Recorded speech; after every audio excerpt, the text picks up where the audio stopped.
l'auteur de ce palmarès 2008 des cosmétiques aux éditions Le Duc. Alors on va expliquer, c'est que c'est véritablement, ce livre, c'est le résultat d'une enquête de terrain. Vous êtes allé passer au crible, à la loupe, tous les composants des produits cosmétiques d'hygiène dont on se sert finalement au quotidien. C'est ça, et on a fait évaluer les produits par un jury d'experts professionnels qui ont jugé les produits, chacun dans leur domaine de compétences. Donc un cosmétologue pour juger les formules, leur efficacité sur le papier, une dermatologue pour juger de l'innocuité vis-à-vis de la peau, du côté parfois irritant, agressif ou allergène que peut avoir un cosmétique. Et puis on a fait tester les produits en grandeur réelle, en nature, par une esthéticienne pour tout ce qui est sur la peau, par un coiffeur pour les produits capillaires.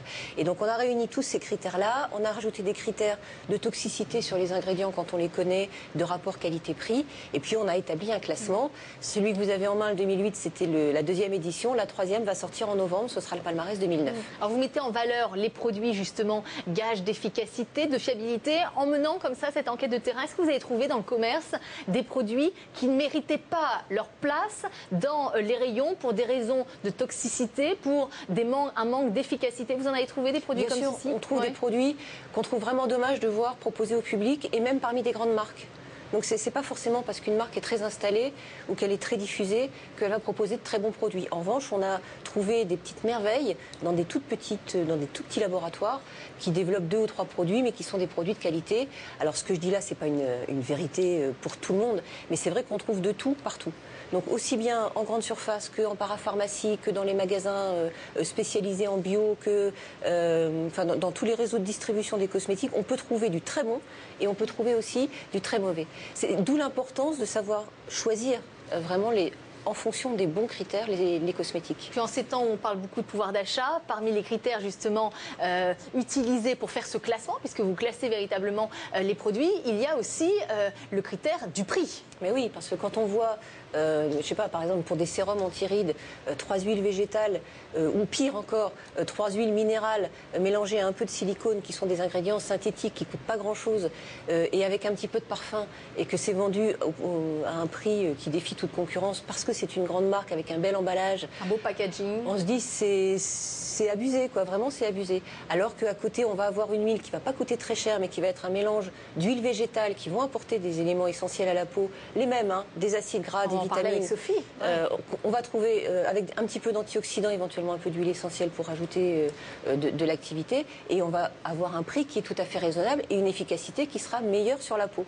Donc voilà, il faut savoir choisir. Alors le marché des antirides, c'est un marché qui ne connaît pas la crise. Aujourd'hui, c'est vrai, il y en a beaucoup de campagnes publicitaires qui nous vantent tous les mérites de ces produits, à juste titre. Ils sont vraiment efficaces, ces produits, vous qui les avez testés de manière assez globale? Il y en a certains qui peuvent rendre des services de façon vraiment évidente. Rendre des services? Oui, service minimum ou service maximum? Vous n'allez pas voir disparaître vos rides en appliquant une crème. C'est pas vrai. Elles peuvent un petit peu diminuer, mais c'est dans l'ordre de l'infime, quoi. C'est quelques millimètres. Même ça se voit au microscope, quoi. Ça se voit au microscope, voilà. Okay. Ça se voit pas à l'œil nu. Ce que peut faire un cosmétique, c'est aider la peau à résister au vieillissement. Donc lui apporter suffisamment d'éléments qui vont protéger son hydratation, qui vont lui apporter en plus des éléments nutritifs, donc des acides gras, des vitamines. Et donc ça, le cosmétique peut aider la peau à mieux résister. Le cosmétique peut aussi avoir un effet visuel immédiat. Avec quelques pigments, on peut cacher un petit peu, on peut avoir un effet comblement des rides qui se verront moins avec la lumière qui sera réfléchie.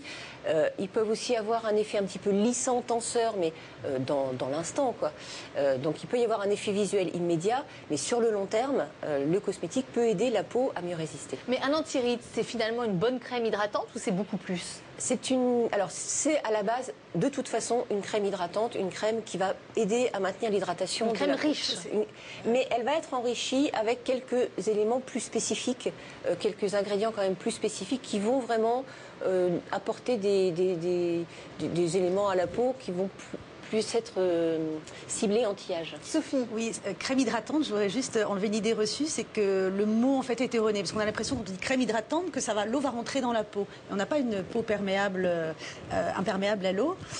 Donc en fait, c'est plutôt en fait, le fait de retenir, ce que disait tout à fait Laurent, c'est de retenir l'eau en fait. Les crèmes, c'est plutôt un pouvoir humectant, c'est-à-dire que l'eau ne va pas rentrer, mais elles vont permettre de maintenir l'hydratation de la peau. Ça, c'est important. De manière donc uniquement sur le derme. Tout à fait. Voilà, de manière superficielle. Tout à fait. Voilà, donc c'est pour ça, d'où l'intérêt d'où de boire. Du fameux verre d'eau dont vous nous parliez, docteur Maloubier. Un cosmétique, c'est la loi qui le dit, n'agit que de façon superficielle. C'est-à-dire que c'est un produit qui doit avoir une action superficielle sur la peau. Donc c'est bien ce que je disais, docteur Maloubier, l'alimentation n'est pas superficielle, c'est véritablement le socle. Absolument. Voilà, c'est-à-dire que, est-ce qu'on peut dire que la crème, ça va être l'accessoire, le petit plus, mais que le socle, c'est véritablement l'alimentation, qu'on nourrit davantage notre peau de l'intérieur que de l'extérieur. C'est très important. Encore une fois, bon, on est peut-être passé rapidement là-dessus, mais c'est fondamental au niveau de la qualité de la peau, de la qualité, de la jeunesse de la peau, de l'alimentation.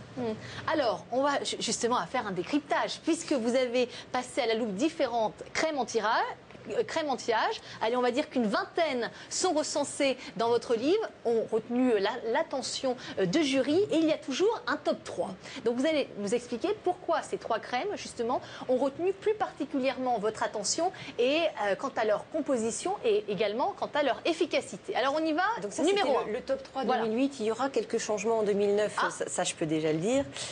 Mais ces 3 crèmes se retrouvent de toute façon, même si elles ne sont plus pour 2 d'entre elles sur le podium, parce qu'il y a des petits nouveaux qui sont arrivés avec des produits vraiment très très intéressants. Elles ont quand même à la base toujours ce qu'il faut pour aider la peau, comme je le disais, à lutter contre les effets du vieillissement. C'est-à-dire qu'elles ont une très bonne base humectante, hydratante, avec des huiles végétales essentiellement pour 2 d'entre elles. Et puis, à cette base très hydratante, ils rajoutent des ingrédients qui sont plus spécifiques anti-âge, donc des algues, par exemple, qui ont un effet lissant, tenseur sur la peau, des peptides pour l'une, des antioxydants dans toutes. Il y en a dans toutes les 3, des antioxydants sous forme de vitamines, de bioflavonoïdes, de différents antioxydants comme ça. De l'acide hyaluronique, on le retrouve souvent dans les crèmes anti-âge, parce qu'il a un véritable effet anti-âge et hydratant aussi. Donc il a vraiment les Mais est-ce que c'est un ingrédient naturel? Parce qu'en tenseur extraordinaire, il y a l'aloe vera. On a un acide hyaluronique d'origine naturelle dont j'ai parlé, ça existe. et on a du synthétique aussi. On a les deux, donc il faut faire attention surtout. Ah oui, il faut savoir si c'est synthétique ou naturel. On a du naturel maintenant. D'accord. Mais là, c'est naturel ou pas dans ceci en particulier? Dans une, je ne suis pas sûre. Oui. Dans les autres, oui. Alors, on peut peut-être donner les marques, puisque de toute manière, c'est 3 marques différentes d'un même produit. Donc en principe, c'est la règle du CSA. Donc on peut peut-être donner. Est-ce qu'on retrouve finalement des marques aussi bien dans les parapharmacies que dans les boutiques bio? Oui, tout à fait. Alors par exemple, est-ce qu'il y a des marques bio dans celles qui sont que vous avez sélectionnées dans les 3 Dans les 3 de l'an dernier, il y a une marque de parapharmacie qui est Uriage. Oui. Et puis 2 marques qui sont en magasin bio qui étaient Thémis et Melvita. Et là, je peux vous dire que dans le classement 2009, je vous donne un petit peu un scoop. Ouais, c'est une vraie nouveauté, c'est tout frais. Les 2 produits qui vont arriver en tête sont des nouvelles marques bio aussi, complètement naturelles. Il y en a une qui s'appelle Biocarité, l'autre qui s'appelle Nafa, qui propose 2 produits vraiment très intéressants et qui sont des toutes nouvelles marques bio qui viennent de se créer, mais sur des concepts vraiment globaux, à la fois axés sur le naturel et sur le choix, l'efficacité des ingrédients. Et c'est là où la cosmétique bio commence vraiment à faire de gros progrès qu'on voit depuis les années qui vont toujours en s'accroissant. Donc elle fait des progrès en recherche d'ingrédients, elle fait des progrès en efficacité, en texture aussi, c'est de plus en plus agréable. Et du coup, elle propose des produits qui sont sains, qui sont pas nocifs pour la peau et qui, en plus, sont très efficaces et agréables à utiliser. Donc, on a tout ce qu'on veut. Alors, quand on s'intéresse